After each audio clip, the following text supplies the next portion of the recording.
কি করতে চাও সেটা আমাকে একটু বলো। স্যার আমাদের কেন্দ্রীয় একটাই দাবি 9 দফা দাবির জন্য আমরা রাস্তায় নামছি। কেন্দ্রীয় ভাবে আছে ওটা তো ঠিক আছে, ওটা আমাদের একজন বলো এখন কোথায়, এখন তোমরা কোথায় যেতে চাও সবাই বলবে স্যার আমরা টার্মিনাল গিয়ে ওখানে শেষ করব।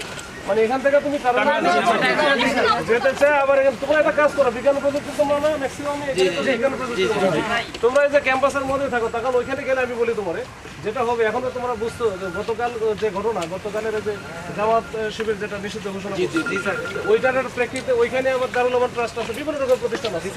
এর আগে যেটা হয়েছে তোমরা দেখছো যে তোমাদের মতো ছেলেমেলে যারা আছে আমাদেরকে রক্ষার জন্য এখানে দেখা যায় দেশে দাঁড়াই গেছে, কিন্তু তারপরে যদি কেউ ছাড়ে না তোমাদের সহ মারছে। নিশ্চিন্তে খান স্বাস্থ্যকর অল টাইম পান, অল টাইম হেলদি লাইফ। এইটা জানো না ওইখানে আমার গিয়ে তোমার এইখানে ক্যাম্পাস যেটা আছে, ক্যাম্পাস গিয়ে ওখান থেকে এখনই ব্যাক করব, কোনো সময় নেব না।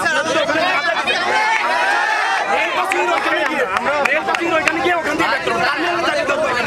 আমাদের রেল পাসিং করব না, বোকা ঢের মারে এবার এটা গ্যারান্টি। আমরা আমি পড়াশোনা নিয়ে সব করবো, সমস্যা নাই। যেটা হবে আমি বলি, এত দূরে হাঁটা তো বুঝছো, এখানে অনেক দূর, এখানে আমার হাঁটা তোমার এখানে বহু দূর। ছাত্র সমাজ কে আছে? আমার ভাই মরলো কেন?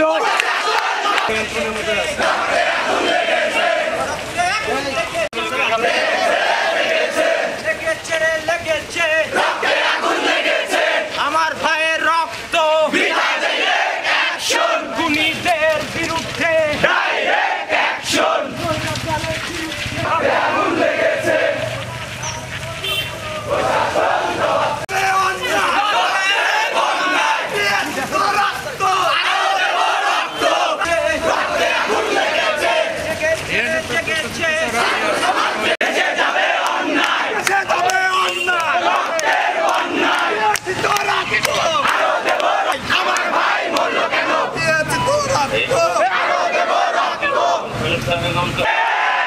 সারা বাংলাদেশে ছাত্র সমাজের প্রতি যেন তারা তাদের সহমর্মিতা বজায় রাখে।